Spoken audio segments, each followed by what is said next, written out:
সভাপতিত্ব করছেন। আমি শুধু চুনতি বা চট্টগ্রাম নয়, বাংলাদেশের একজন রেজিস্ট্রার আবেদী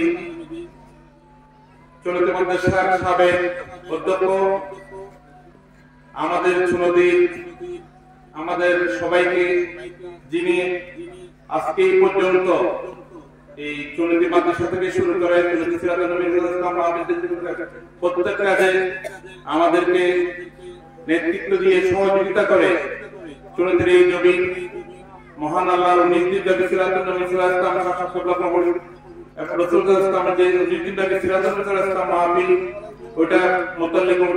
সদস্য উপস্থিত আছেন।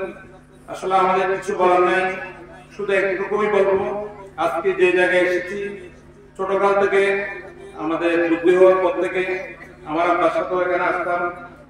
এখানকার মানুষের সাথে আমাদের আসলে অনেক, সবার সাথে একটা অনেক ভালো সম্পর্ক। আসলে যতটুকু শুনেছি, আমি যদিও মাদ্রাসা পড়ালেখা করিনি, কিন্তু শুনতাম যে ছোটকাল থেকে এখানে যারা বুজুর্গরা শুয়ে আছেন এই জায়গায়, ওনাদের সম্পর্কে আমরা এই এখানে আমাদের মুরব্বীদের থেকে শুনেছি। এবং এর বাইরে আলহামদুলিল্লাহ এখানে যারা আমাদের ওনারা আমাদের চেয়ে ভালো জানবেন। যতটুকু শুনেছি এই চুনতি একদিন শহর হবে, এই কথাটা আমরা শুনতাম, এটা আজকে বাস্তবে আমরা অলরেডি রূপায়িত হয়েছে। আপনারা দেখেন চুনতির এটা প্রায় শেষ প্রান্ত। আজকে এখানে কি সুন্দর একটা মসজিদ, এখানে যে পরিবেশটা তৈরি হয়েছে, এটা আল্লাহর অশেষ রহমত। আমরা এই চুনতির 19 দিন ব্যাপী যে মাহফিল, এটা বাংলাদেশ তথা বিশ্বের অন্যতম প্রধান ধর্মী মাহফিল আল্লাহ চুনতির এই জমিনে হয়।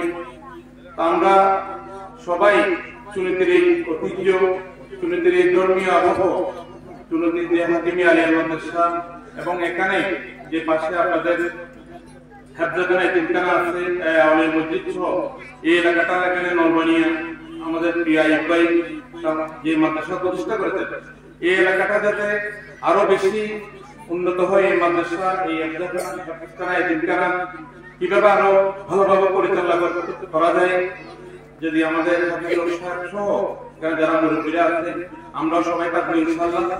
এবং সবাই অলরেডি এগিয়ে এসেছে এই মাদ্রাসার জন্য।